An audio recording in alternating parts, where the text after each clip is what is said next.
फूल। आपके माता पिता आपसे प्रसन्न नहीं है। ये वो देश है जहां लिखा गया प्रातःकाल उठ के रघुनाथा मातु पिता गुरु ना वही माथा।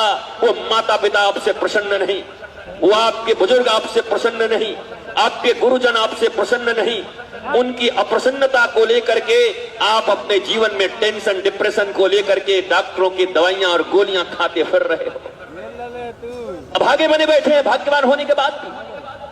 भारत को चाहिए जीविका की विद्या के साथ साथ जीवन की विद्या को अपनाने का योग्यता। और मैं इतना प्रसन्न हूं, श्रीमान अश्विनी चौबे जी ने, इनके पूरे परिवार और पूरे बक्सर के लोगों ने मिलकर हमारा पुत्र अर्जित, मैं इनको बहुत दिनों से जानता हूं, अर्जित ने इतना मेहनत किया। कभी ये जगह खेत हुआ करता था। अर्जित और अर्जित के मित्र, आज यहां लग रहा है जैसे कोई नया नगर बस गया है, प्राचीन नगरी बस गई है। ऐसा लग रहा है जैसे मंदिरों का कोई समूह हो। ऐसा लग रहा है जैसे आध्यात्मिक विरासत हमारे इस धरा पर उतर आई हो। कण कण से मानो ज्ञान, कण कण से प्रेम और कण कण से शांति का संदेश आ रहा हो। ये धर्म है और ये धर्म शास्त्र के लिए इतना परिश्रम करने वाले अब इस संसार में बहुत कम लोग बचे हैं। याद रखिए, भारतवर्ष की भूमि ही कभी अफगानिस्तान की भूमि हुआ करती थी, कभी पाकिस्तान, कभी बांग्लादेश हुआ करती थी। मैं आपको चेतावनी नहीं दे रहा हूं, बस इतना कह रहा हूं, और ये वही अफगानिस्तान है जहां पर भागने के लिए लोगों ने विमान के चक्के पकड़ करके भागना प्रारंभ कर दिया। बताओ, पढ़े लिखे लोग थे, समझदार थे, हवाई जहाज उड़ रही थी, उसके चक्के पकड़ लिए, गिर के मर गए। किस देश से भाग रहे थे? कभी गांधारी धृतराष्ट्र की पत्नी जहां बांध के आई थी, वो भी आज उस देश की वो हालत है। वो भी कभी भारत था जहां पढ़े लिखे होने के बाद भी अपने ही देश के लोग, और जानकर आश्चर्य होगा आपको, वो कोई हिंदू मुसलमान की बात नहीं करता, पर भागने वाले उस देश में वही लोग थे, चक्के पकड़ पकड़ के भाग रहे थे। उस देश में कहीं शांति नहीं, आनंद नहीं। पूरी दुनिया में आज अगर सभी धर्मावलंबी कहीं आंख उठाकर देखते हैं तो भारत की ओर देखते हैं कि अगर कहीं शांति से रह सकते हो और अपने धर्म और मजहब का पालन कर सकते हो तो भारत की भूमि। नहीं तो 57 कंट्री है जिसमें से 54 में रोज बम फूटते रहते हैं, 54 में रोज क्लैश लगा रहता है। ये भारत की भूमि है जहां आप अपने अपने संप्रदायों के अनुसार, मतों के अनुसार, अपनी अपनी पूजा पद्धतियों के अनुसार रह सकते हैं। परंतु भारत की इस भूमि पर बक्सर में इस प्रकार का आयोजन करके माननीय अश्विनी चौबे जी ने केवल बक्सर को ही नहीं, मैं कल हैदराबाद की बात कर रहा हूं, अभी जल्दी लंदन जाने वाला हूं, मुझे पक्का पता है लंदन तक भी इसका खबर होगा। लोग कहेंगे वहां पर ऐसा ऐसा हुआ। महाराज, ये पूरी दुनिया में खबर रहे। आप धर्म का काम करोगे, आप श्रेष्ठ कर्म करोगे, और धर्म केवल कथा सुनने के लिए नहीं होता। आप आए, 7 दिन सुन के चले गए। आप अपने आप से पूछिए, आपके जीवन में कोई परिवर्तन भी आया? क्या आप अपने बच्चों के लालन पालन में कोई अंतर लाने वाले हो? क्या आप जीविका की विद्या के साथ साथ जीवन की विद्या भी उनको देने वाले हो? ग्लैमरस दुनिया, सुशांत सिंह राजपूत आपने देखा, क्या हुआ उनका? आप अगर पुराने फिल्म देखने वाले हो तो मधुबाला और मीना कुमारी के बारे में पता कर लेना, क्या हुआ उनका। आप अगर IAS IPS की बात करते हो तो मैंने बात यहां उठा दी। अगर आप डॉक्टर और इंजीनियर की बात करते हो तो गोलियां मार करके, नींद की गोली खा करके स्वयं आत्महत्या करते हुए आपने सुना होगा। आखिर क्या कारण है इतनी ऊंची विद्या होने के बाद भी व्यक्ति अपने जीवन की रक्षा नहीं कर पाता? क्या कारण है? अगर पढ़ाई सब कुछ है, एकेडमिक क्वालिफिकेशन सब कुछ होता है, तो इतने बड़े बड़े लोग आत्महत्या कैसे कर लेते? पागल कैसे हो जाते? टेंशन में कैसे रहते? क्यों दौड़ते रहते हैं मंदिरों में जाकर के कि मुझे शांति दो? इसका मतलब प्रारंभ से जो विद्या मिलनी थी उस विद्या में कहीं न कहीं कोई कमी हो गई, कंजूसी हो गई। अभी हमारा धर्म आधे घंटे का बन गया। सुबह उठ करके आधे घंटे पूजा करते और 23.5 घंटे क्या करते? आधे घंटे के लिए प्रहलाद बनते और 23.5 घंटे के लिए हिरण्यकश्यपु बनते। तो आधे घंटे प्रहलाद बनने का भी फल मिलेगा और 23.5 घंटे हिरण्यकश्यपु बनने का भी फल मिलेगा आपको। ये धर्म आधे घंटे, 1.5 घंटे, 2 घंटे का नहीं है, ये 24 घंटे आपके जीवन में उतरता है। यहां भी बैठे हैं तब भी धार्मिक हैं, कमरे में भी हैं तब भी धार्मिक हैं, पूजा के घर में हैं तब भी धार्मिक हैं। अरे आप तो सनातन धर्मावलंबी हो, हिंदू धर्मावलंबी हो। आपके यहाँ 16 संस्कार हैं, जिसमें पुंसवन संस्कार है, गर्भधारण का भी संस्कार है, अर्थात बेडरूम भी आपका मंदिर है। यहाँ केवल मंदिर ही मंदिर नहीं है, सनातन धर्म इतना विराट, इतना विशाल है कि हर कोने में धर्म स्थापित है। लेकिन कहीं न कहीं हमने पूजाओं को आधे घंटे में सीमित कर दिया, जिसके कारण भारत की ये स्थिति है। जो कभी विश्व गुरु हुआ करता था, यहाँ के डॉक्टर, यहाँ के इंजीनियर, यहाँ के जो मेरिटोरियस लोग हैं, वो अमेरिका में जाके नौकरी कर रहे, लंदन में जाके नौकरी कर रहे, कुवैत में जाके नौकरी कर रहे, भारत में क्योंकि आध्यात्मिक ज्ञान विहीन हो रहा है। और आध्यात्म का एक लाइन में सीधा अर्थ समझ लो, अध्ययन धन आत्मा। इस शरीर की पढ़ाई के साथ साथ आत्मा की पढ़ाई भी जरूरी है। The beginning of real spiritualism is who am I, why I am here, what I am doing. जानते ही नहीं हम क्यों हैं यहां, किस लिए आए हैं, क्या कर रहे हैं, मैं कौन हूं। अब अंतिम बात, चौबे जी, रावण की सभा में हनुमान जी आए, बांध कर लाया गया। वाल्मीकि रामायण का बड़ा सुंदर दिव्य प्रसंग है। पूछते हैं महाराज धीराज रावण, कहते कपे, ऐ कपे, ऐ बंदर, कौन है तू। हनुमान जी चुपचाप देखते। हनुमान जी के मन में चिंतन हो जाता, मैं कौन हूं, हु एम आई। अगर राम जी के विषय में पूछा होता तो भी 9 रामायण कह देता, 9 दिन की राम कथा कर देते हनुमान जी। पर मैं कौन हूं, मैंने कभी विचार ही नहीं किया। हनुमान का अर्थ होता है जिसने अपने मान का हनन कर दिया। हनुमान का अर्थ होता है, हनु का अर्थ होता है चिन्ह, ये दाढ़ी। इंद्र के वज्र से जिसकी दाढ़ी पर ठोकर लगा हो, हनुमान। अंजनी पुत्र, पवन पुत्र। पिछले अवतार में तो कुछ और था, इस अवतार में कुछ और हूं, अगले अवतार में मम्मी बदल जाएंगे, पापा बदल जाएंगे, सब बदल जाएंगे। देन हु एम आई, मेरा रियल परिचय क्या होना। उसी समय माता सीता ने जो चूड़ामणि उनको दिया, इन्होंने मुद्रिका दी, उन्होंने चूड़ामणि दिया। चूड़ामणि से माता सीता प्रबोध करती है, हनुमान, इस रावण की सभा में तुम बैठे हो, राम के दूत हो। ये रावण तुम्हारी परीक्षा ले रहा है। ये पूछ रहा है कि ये राम जो पूरे भारत के आर्य श्रेष्ठ हैं, क्या उनका दूत ज्ञानी भी है। देखने में तो बंदर है, पर ज्ञानी है कि नहीं। ज्ञानी नाम अग्रगण्यम सकल गुणधानम वानरानाम अधीशम रघुपति प्रवक्तम वादजातम नमामि। भैया कितना ज्ञान है, क्यों नहीं बता पा रहे हो, कौन हो तुम।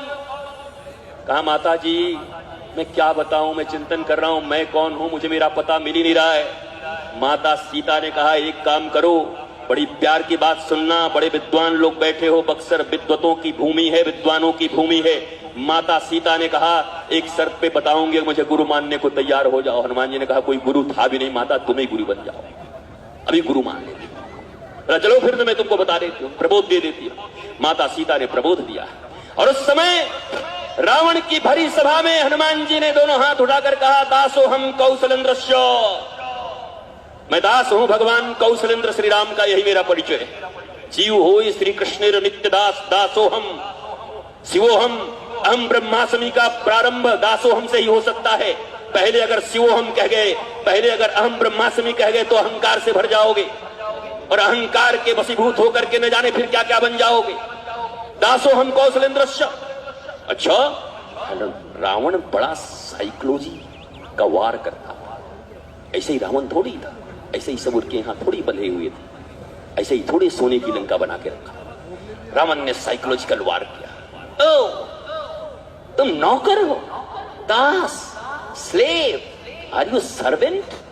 अरे मैं तो सोचा था मेरे बेटे अक्षय कुमार को मार दिया, हिंद केसरी होगा, कहीं का राजा होगा, कहीं का सिंहासन का अधिपति होगा, पर तुम एक दास हो, नौकर हो। फिर साइकोलॉजिकल वार किया। हमारे जैसे लोग होते तो धीरे से कह देते, सिपाही जी होते तो कहते थे हम आईजी, दरोगा जी होते तो कहते थे हम एसपी, और हम अगर मुनीम होते तो कह देते कि हम जनरल मैनेजर हैं। हम जरूर बढ़ा के कहते, पर वहां हनुमान जी बैठे हुए। हनुमान जी के ऊपर मनोवैज्ञानिक वार करता है रावण। और पुनः देखते हैं चूड़ामणि की ओर कि हे गुरुदेव भगवान, एक और प्रश्न आ गया है। हे माता जानकी, एक और प्रश्न। माता ने पुनः प्रबोध दिया और अब की बार जो हनुमान जी ने जवाब दिया, दोनों मुट्ठियां भींची, हाथ ऊपर उठाया, कहा सुन रावण, तू काम का दास, तू चाम का दास, तू नाम का दास, तू दाम का दास, तुझसे तो अच्छा मैं श्री राम का दास। इस दुनिया में दासत्व तो करना पड़ेगा, चाहे काम की करो, काम का अर्थ है डिजायर्स, चाहे दाम की करो, चाहे चमड़े की करो, गुलामी तो सभी कर रहे हैं कहीं ना कहीं, पर जीवन उसी का धन्य है जिसने राम का दास होना स्वीकार किया। जीवन उसी का धन्य है जिसने श्री कृष्ण का दास होना स्वीकार किया। इसलिए जीवन में दासता ही लेनी हो तो श्री राम श्री कृष्ण की लेना, संत की लेना, महंत की लेना, गुरु की लेना, ज्ञानी की लेना, भक्तों की लेना। इनका दासत्व अच्छा है, बाकी दुनिया में दासत्व कहीं ना कहीं करना पड़ेगा और जिंदगी बेजार हो जाएगी। अंतिम बात ये कहते हुए, विश्वास की भूमि है। जाकिर नायक ने एक सवाल उठाया था टीवी चैनल से, जो पूरी दुनिया में बड़ा फेमस हुआ था। अब आप चूंकि बाबा विश्वामित्र के जगह के हो, इसलिए आपसे भी प्रश्न पूछ के चला जा रहा हूं। फिर दोबारा जब आऊंगा तो आपसे उत्तर पूछूंगा, क्योंकि आपका दायित्व बनता है, क्योंकि आप विश्वामित्र जी की भूमि से हो। उसने पूछा कि भगवान श्री राम मर्यादा पुरुषोत्तम हैं और भगवान राम ने अपना गुरु विश्वामित्र जी को क्यों बनाया? क्योंकि उन विश्वामित्र जी के ऊपर एक बात यह भी है कि मेनका जब उनके सामने आई तो मेनका के साथ वो चले गए। अब नीचे मत देखिए, आपसे ये सवाल पूछा जा रहा है दुनिया में। जब आप न जानोगे तो आपके बच्चे कैसे जानेंगे? आपके बच्चे जवाब कैसे देंगे? आप किसी मंच पर आपसे सवाल पूछा जाएगा सनातन धर्म के संबंध में तो क्या जवाब दोगे?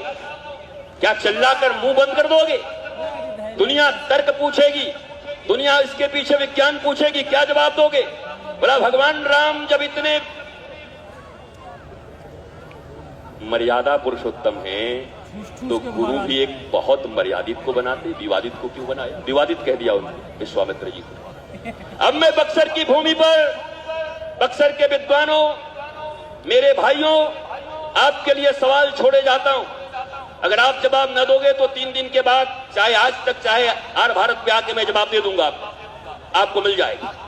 लेकिन जरा आप अपने बच्चों से पूछो, स्वयं से पूछो कि अगर इस प्रकार का प्रश्न सनातन धर्म और हिंदू धर्म के संबंध में पुराणों से, शास्त्रों से कोई पूछता है, जबकि हमारे शास्त्र और पुराण से बड़ा लॉजिक शास्त्र कहीं दुनिया में नहीं है। एक एक चीज के पीछे विज्ञान है। मैं एक बहुत अच्छी पुस्तक भी लिख रहा हूं हिंदी इंग्लिश में, जरूर आपको मिलेगी, साइंस बिहाइंड रिचुअल्स। उन रिचुअल्स के पीछे साइंस क्या है, किस कारण से रिचुअल्स बनाए गए, किस कारण से बर के पौधे में जाकर के हमारी माताएं बट सावित्री व्रत करती हैं, किस कारण से हम जाके चल देते हैं, क्यों हम ये रोली मोली लगाते हैं। इन सब के ऊपर क्या केवल मंत्र पढ़ करके दक्षिणा लेने की बात है? नहीं, इनके पीछे वर्तमान विज्ञान क्या कहता है, उन वर्तमान विज्ञान के आधार पर पुस्तक लिख रहा हूं और ये हर नौजवानों के बीच जाना जाएगा, पूरे विश्व में एक साथ आएगा, आपके पास भी आ जाएगा। इन प्रश्नों का जवाब अगर हमारे पास नहीं होगा तो आने वाली 2-3 पीढ़ियों के बाद, एक पीढ़ी के बाद, मैकोले ने 3 पीढ़ी हमारी गायब कर दी। मैकोले ने अपने पिता को लिखा था 1858 में चिट्ठी कि पिताजी नाराज मत हो, भारतवासियों को मैं आजाद कर देंगे, लेकिन शरीर से तो आजाद हो जाएंगे पर मानसिक रूप से सदा गुलाम रहेंगे, क्योंकि शिक्षा व्यवस्था हमारी इन पर लागू रहेगी। और आपको जानकर आश्चर्य होगा कि आज आपके बच्चे हिंदी नहीं जानते। आज मुझे इतना अच्छा लगा, मैंने एक निमंत्रण पत्र दिया श्रीमान चौबे जी को, उन्होंने ऊपर से देखा, अंदर इंग्लिश लिखा हुआ था। उन्होंने कहा हिंदी कहां? हिंदी में होना चाहिए, लाखों करोड़ों लोग हिंदी पढ़ते हैं। मैंने कहा लगता है आपको गलत सी इंग्लिश वाली मिल गई। कितना ध्यान, अपनी भाषा का गौरव जिसे नहीं, अपने आध्यात्म का गौरव जिसे नहीं, अपने संस्कृति और धर्म का गौरव जिसे न हो, वो देश बहुत दिन तक बच नहीं सकता। याद रखना, ये काम सिर्फ सरकारों का नहीं है। सरकार तो बहुत अच्छी आई है, काम कर रही है, और आप बैठ करके नुक्ताचीनी ही करते रह जाओगे। सरकार के साथ साथ जब पूरा समाज कदम से कदम मिलाकर खड़ा होता है, तब राष्ट्र की संस्कृति अक्षुण्ण हो जाती है और चोटी पे पहुंच जाती है। इसलिए आज भी आपका दायित्व है, केवल वोट दे के बैठ जाना दायित्व नहीं है। अपनी संस्कृति को बचाना है, धर्म को बचाना है, राष्ट्र को बचाना है, देश को बचाना है। अभी कैंसर की बात कर रहे हैं, पंजाब में हरित क्रांति हो, कैसी हरित क्रांति हुई? हर वीक कैंसर के स्पेशल ट्रेन चलते। क्या इसी हरित क्रांति के लिए भारतवर्ष परेशान है, हैरान है? आज ट्रेनों से भर भर करके कैंसर के पेशेंट जाते हैं पंजाब से, जो खुद पैदा करते उसको नहीं खाते, कहते हम तो ऑर्गेनिक खाएंगे, इसको हम भेज दे रहे हैं। दुनिया में कितना गड़बड़ चल रहा है देखो, हम सब मिलावट कर रहे हैं। सब 2 नंबरी सामान बेच रहे हैं और अपने लिए ऑर्गेनिक खोज रहे हैं। अब तो ऑर्गेनिक भी 2 नंबरी आ जाएगा, तब क्या करोगे? तुम्हारी भी किडनियां जाएंगी, तुम्हारे भी लीवर जाएंगे। इसलिए भारत सरकार से हमने एक मांग भी किया है और हमने बहुत जल्द एक PIL भी डालना है मुझे कि मिलावटखोरी भी सबसे बड़ा अपराध है। अनजाने में हमारे बच्चों की किडनी खराब हो रही है। जो बच्चा 70 साल तक जीने के लिए आया हुआ है वो मारा जा रहा है ये मिलावटी खाना खाकर। तो बहुत से विषयों पर बात करना है मित्रों, लेकिन मैं आपके बीच में आकर और ये सांस्कृतिक मंच को, यद्यपि मैं एक बात और बताते हुए जाऊं, कोई भी संस्कृति तभी बच सकती है जब उसका नींव धर्म हो। धर्म के नींव पर संस्कृति बच सकती है, संस्कृति के नींव पर धर्म नहीं बच सकता। विद्वान होंगे तो समझिएगा इस बात की। संस्कृति तभी बचेगी जब आपका धर्म मजबूत हो, नींव मजबूत हो। हम संस्कृति बहुत मजबूत कर दें, धर्म गायब हो गया हमारे जीवन से तो बात बनेगी नहीं। इसलिए याद रखना भारतवासियों, बक्सर वासियों, धर्म अर्थ काम मोक्ष इन चारों के लिए प्रयत्न करना है। कोई भी काम करना तो देखना कि इसमें धर्म है कि नहीं, अर्थ है कि नहीं, काम है कि नहीं, मेरा मोक्ष सदर है कि नहीं, अलग अलग नहीं। गंगा जी आपके पास भी हैं, आप गंगा जी की आरती करते हो, पर बाढ़ में जब गंगा जी आपके घरों में घुस जाती है तो झाड़ू से गंगा जी को बाहर निकाल देते हैं। गंगा जी पूज्य हैं, आरती करने योग्य हैं, पर अपने किनारों को तोड़ करके जब तुम्हारे घरों में घुस जाती हैं तो तुम झाड़ुओं से निकाल देते हो। याद रखना, ऐसे ही ये गंगा है क्या? कहा ये 2 किनारे हैं, मोक्ष और धर्म किनारे हैं और बीच में नदी बह रही है अर्थ और काम की। जिस दिन मोक्ष और धर्म के किनारे तोड़ दोगे तो तुम्हारी पूजा नहीं होगी मनुष्य के रूप में, तुम्हें भी झाड़ू मार करके टेंशन और डिप्रेशन में ये जगत और ये प्रकृति तुम्हें निकाल देगी बाहर। और आज यही हो रहा है। मोक्ष और धर्म ये किनारे, अर्थ और काम इसमें बहने वाली सलीला। ये सलीला अगर बहे इन दोनों किनारों में तो आपका जीवन प्रभु श्री राम, महात्मा भरत, भैया लक्ष्मण और भैया शत्रुघ्न के जैसा हो। चतुर्विध पुरुषार्थ ये चारों, पर 2 पे अटके रह गए तो डिप्रेशन से बचोगे नहीं। बस मैं इतना ही निवेदन करके अपनी वाणी को विश्राम देता हूं, क्योंकि इसके बाद आप सांस्कृतिक कार्यक्रम देखिए, मौज में रहिए, आनंद में रहिए। आप सभी वृंदावन जरूर आएंगे। 5,500 वर्ष पूर्व वृंदावन का जो एक सुंदर चित्र है, हमारे चौबे जी वहां गए और हमारे गया के पंडा जी भी वहां गए, गया के हमारी वो, और 1 दिन रहे वहां रहे। और जब संध्या हुआ तो कह रहे थे ऐसा लगा जैसे गोलोक पृथ्वी पर उतर आया। 1000 दीपकों से रोज सालों भर आरती होती। सीमेंट का प्रयोग नहीं किया, बिजली नहीं रखा हमने अपने आश्रम में। यमुना जी का रज है, लता है, पता है, चौपड़ियां हैं। आज भी आप आओगे तो आपको लगेगा जैसे 5,500 वर्ष पूर्व जैसे श्री कृष्ण जिस वृंदावन में है वही वृंदावन वहां पर उपस्थित है। आप सबको आमंत्रित करता हूं, आपके रहने, आपके प्रसाद की सदा वहां व्यवस्था रहती है। बस आप हरि नाम करते हुए आए, वहां रहें, प्रसाद पाएं, आनंदित रहें, मस्त रहें। वृंदावन की धरती आपको बार बार पुकार रही है और जीवन में फिर कभी चौबे जी ने अवसर दिया, अरिजीत जी ने अवसर दिया तो फिर कभी आएंगे। आज ये प्रवचन का अवसर नहीं था, ये तो हमने जबरदस्ती, इन्होंने कहा तो हमने कर दिया। मैं जबरी जिसको बोलते, नहीं तो एक मूड होता है बैठने का, जब बैठे हुए हैं मूड में तब करेंगे। लेकिन चलो कड़वी दवाई जबरी भी खिला दी जाए तब भी काम आ जाएगा, तो कछु तो काम आ ही जाएगा। जो विश्वास में है वही वृंदावन में है और जो शंका में है वही लंका में है। इन्हीं वाणी के साथ अपनी इस भगवत वाणी को विश्राम देता। जय जय जय जय जय जय। परम स्वामी जी के बहुत सुंदर वचन सुनकर के बहुत हम लोग प्रभावित हैं। परम आदरणीय मंत्री जी श्री अश्विनी कुमार चौबे साहब लोकमान्य तिलक का गीता रहस्य, एक सेकेंड, लोकमान्य तिलक जी का गीता रहस्य समर्पित कर रहे हैं स्वामी जी को।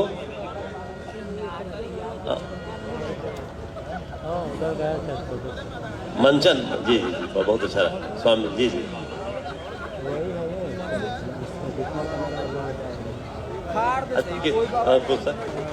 हाँ आदरणीय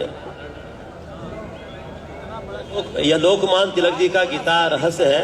मंडाले जेल में उन्होंने लिखा था, आज़ादी की लड़ाई में उन्होंने को सजा हुई और बर्मा में जेल में इस महान ग्रंथ की रचना की।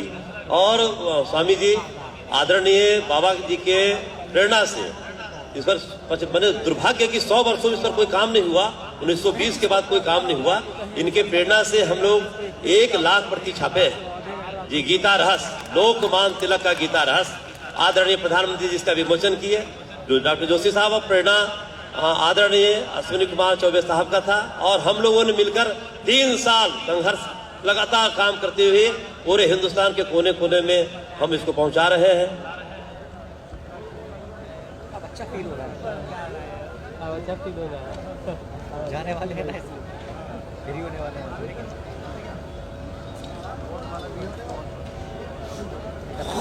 कैसे ये थोड़ा बहुत आराम से अभी सम्मेलन है भाई पूरी रात। और आदरणीय हमने के सांसद साहब मंत्री जी के आदेश पर 1 लाइन सम्मान में भजन यहाँ के रनिए ना, सरकार के आदेश पर। हाँ, 1 लाइन। कि रउआ गैला से अचरण कमल धैला से, कि रउआ गैला से अचरण कमल धैला से, धन्य हो गईली बक्सर नगरी बसल गंगा के कगरी। धन्य हो गईल बक्सर नगरी बसल गंगा के कगरी। आज ऐसा लागता, ऐसा अद्भुत बड़ संत समागम हम अपना जिंदगी में पहल का बार अपना ये बक्सर के धरती पर दिखले बानी। नहीं तो आराम में स्वामी जी हमने के करौले रही। ऐसे कि राम ही राम हो रटन लागे जिभिया से, राम ही राम हो रटन लागे जिभिया से। रटला से नाम हमरा, रटला से नाम हमरा मिलला या राम हो रटन लागे जिभिया से। राम ही राम हो रटन लागे जिभिया से। और अंतिम लाइन कि गुड़वा कहेला हम तीरथ करबै हो, गुड़वा कहेला हम तीरथ करबै हो। अखिया कहेले हम, अखिया कहेले हम देखबी बक्सर धाम हो रटन लागे जिभिया से। राम ही राम हो रटन लागे जिभिया से। एक बार प्रेम से बोल दी रामचंद्र भगवान की, हनुमान जी महाराज की, स्वामी जी महाराज की, पार्वती बताया हारा।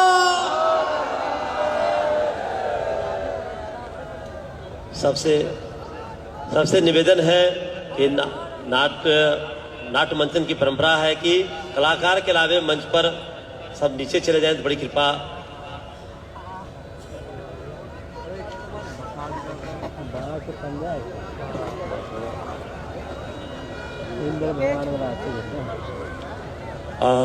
स्वामी जी और बाबा के अलावे सभी लोग मंच से नीचे चले जाएं कृपया करके। सब सादर अनुरोध है सबसे। यह नाटक का अपना नियम होता है, कृपया सब नीचे चले जाएं।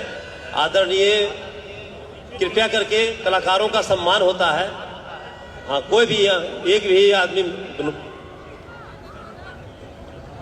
दोनों अब नीचे चलिए, बहुत खराब लगता है। अब कलाकारों से बड़े आप ही मंचन करेंगे। भाई साहब सब नीचे चले, बाबा का भी निर्देश है, सब नीचे। कलाकारों का सम्मान होना चाहिए। अभी स्वामी विवेकानंद का मंचन है। अभी स्वामी जी बताए हैं कि धर्म के बगैर संस्कृति नहीं है। और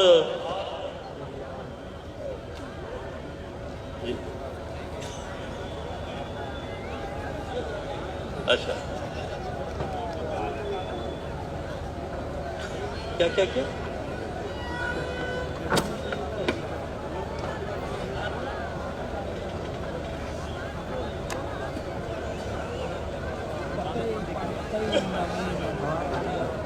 बाबा पहले नाटक की सेल्फी करवा आप बाद में नाटक शुरू होगा बस नीचे चले आप दोनों भाई क्यों आप कर ही नहीं रहे हैं 2 घंटा तो आप अर्जित बाबू निवेदन है कि सब अगर नीचे चल जाए तो बड़ी कृपा होगी कृपया कर बार बार कहने पर भी लोग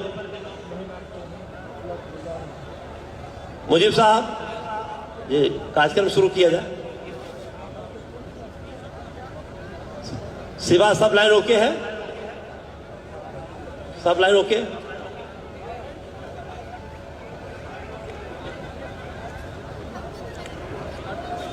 हाँ ओके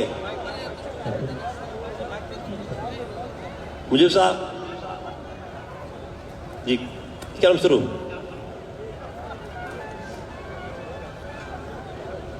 अभी नहीं सभी शुरू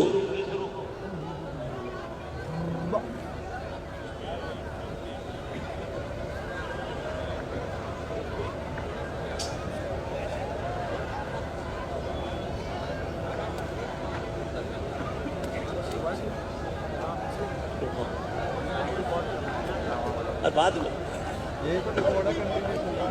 हो गया सुन डालो हो गया अभी नहीं बिल्कुल आधा घंटा का आप 1 घंटा का हो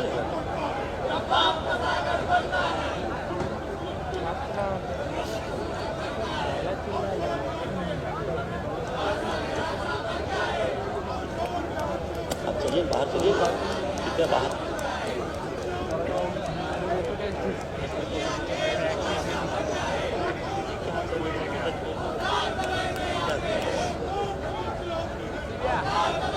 जाइए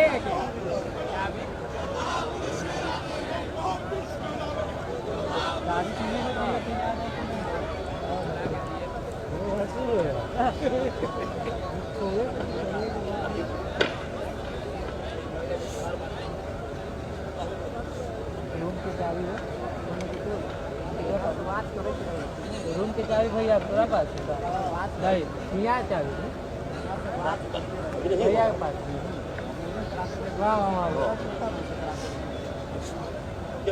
नाटक शुरू हो गया hello hello hello hello hello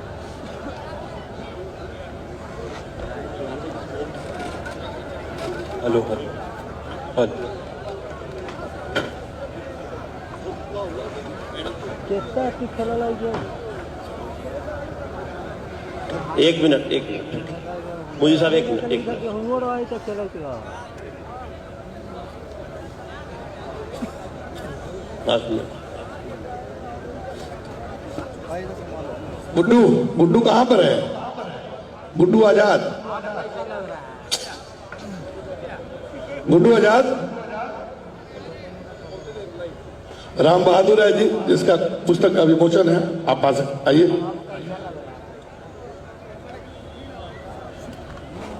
काकू जी अभी आइए ना अब शांति हो गया बहुत अच्छा लगा गुड्डू आजाद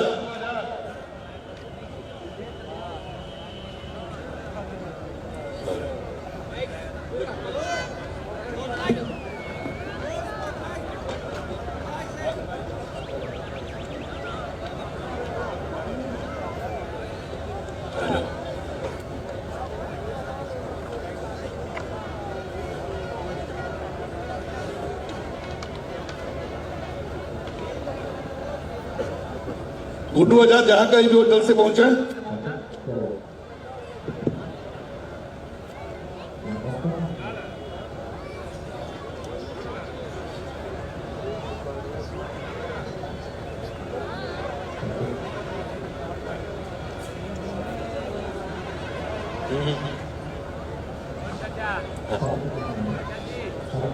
हेलो अंकल जी ने कही हेलो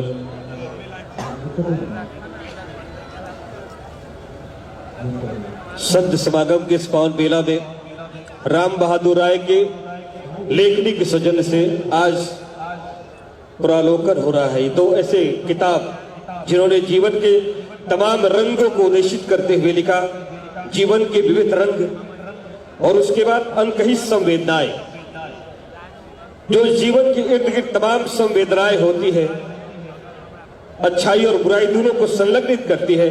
ऐसी तमाम संवेदनाओं को शब्दों के माध्यम से एक किताब का स्वरूप दिया। मैं दिल से आपका हार्दिक अभिनंदन स्वागत करता हूं और विनय मिश्रा जी को मैं चाहूंगी कि आप सामने आए, आपका स्वागत सम्मान हो। संत समागम ये बागेश्वर ऋषि की धरती आपका स्वागत करती है।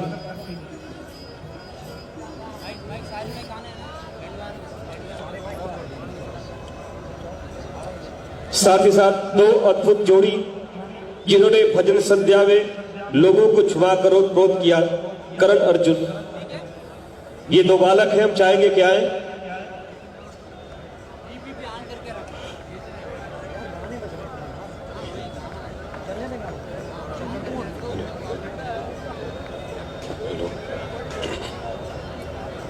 साथ ही साथ बड़ी खूबसूरत कलाकार भजन संध्या में भक्तों को छुपाने का काम आपने किया। दिव्यांग देवा,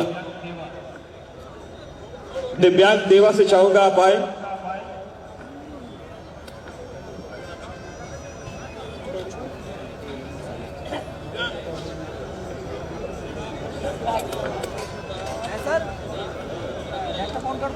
हेलो, ये एक बड़ी अद्भुत जोड़ी है।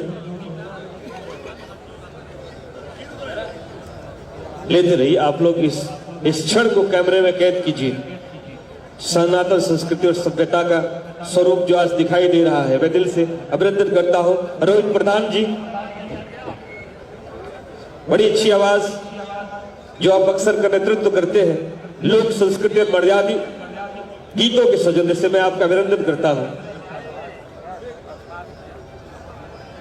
दिव्यांग जी आइए, कहाँ गए दिव्यांग?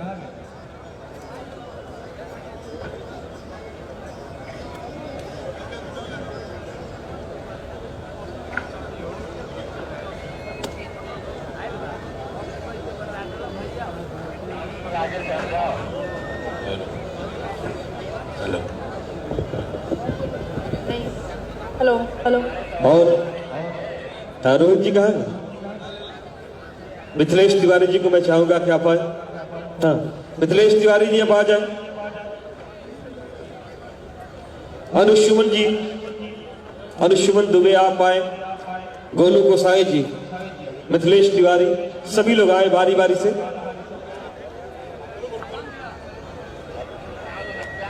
गुड पाठक जो कि कई दिनों से आप सेवा दे रहे हैं। क्यों? गुड्डू पाठक जी आइए।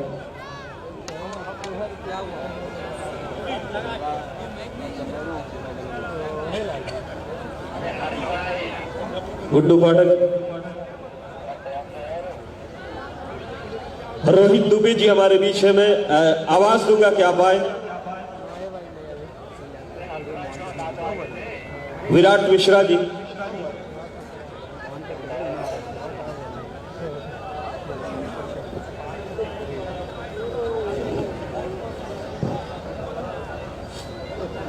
आइए।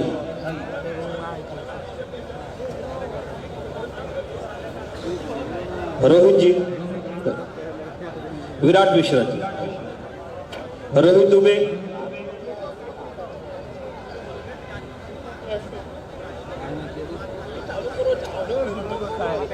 और पूरे मंच का जिन्होंने कुशलता के साथ नेतृत्व किया संचालन के लिए, मैं रवि रंजन राय जी से आग्रह करूंगा कि आप आए।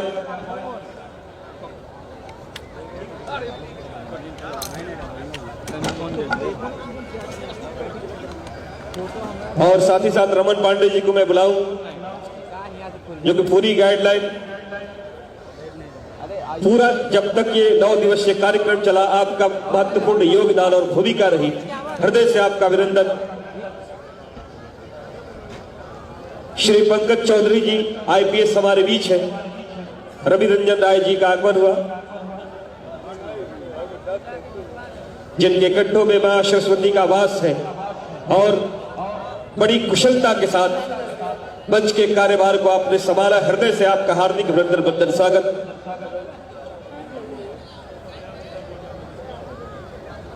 श्री पंकज चौधरी जी IPS हमारे बीच है,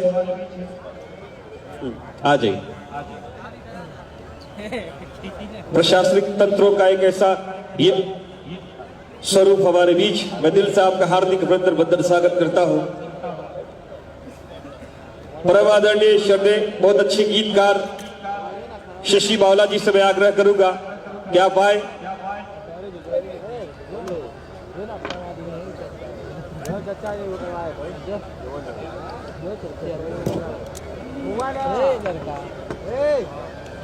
गुड्डू आजाद जी आप भी चलिए। गुड्डू आजाद जी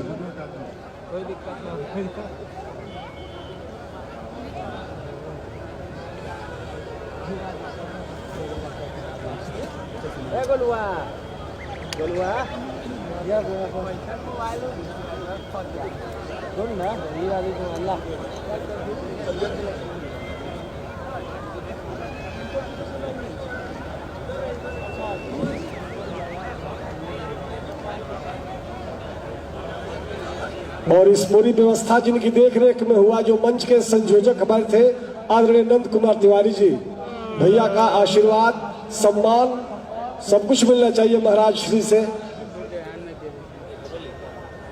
कैमरा आदरणीय हमारे नंद कुमार तिवारी जी, इस मंच के आप संयोजक, लगातार 7 दिनों संयोजन कर रहे हैं।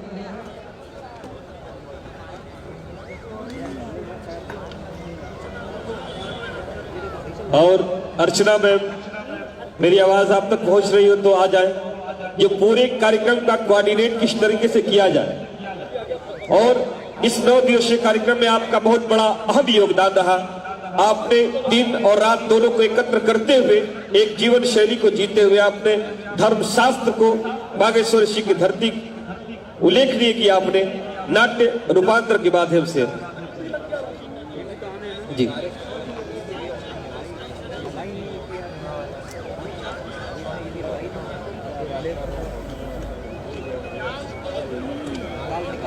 और साथ ही साथ सारे कैमरामैन जिन्होंने पूरी छवि को आप लोगों ने कैमरे में कैद करके देश विदेश तक पहुंचाया, हृदय से आपका अभिनंदन। ज्ञान शर्मा जी से मैं आग्रह करूंगा, आ जाए। ज्ञान वर्मा है कि शर्मा? अच्छा शर्मा जी आ जाए।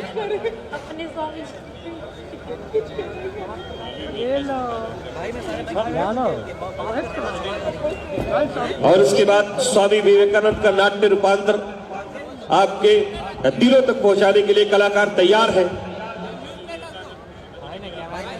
और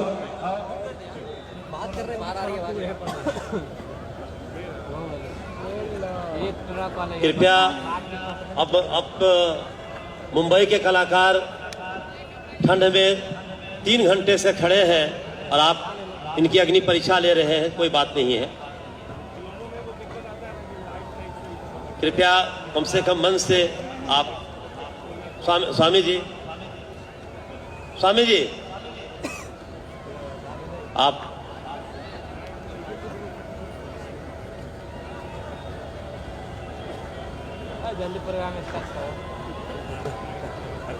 मंच पर से पूरे लोग कृपया। हाँ ये है 2 घंटे का शायद। कृपया उतर जाइए ना, इतना तो कीजिए कम से कम। आप उतरना ही नहीं चाह रहे, क्या बात है? एकदम किस तरह से उतर जाइए, हाथ जोड़ते हैं।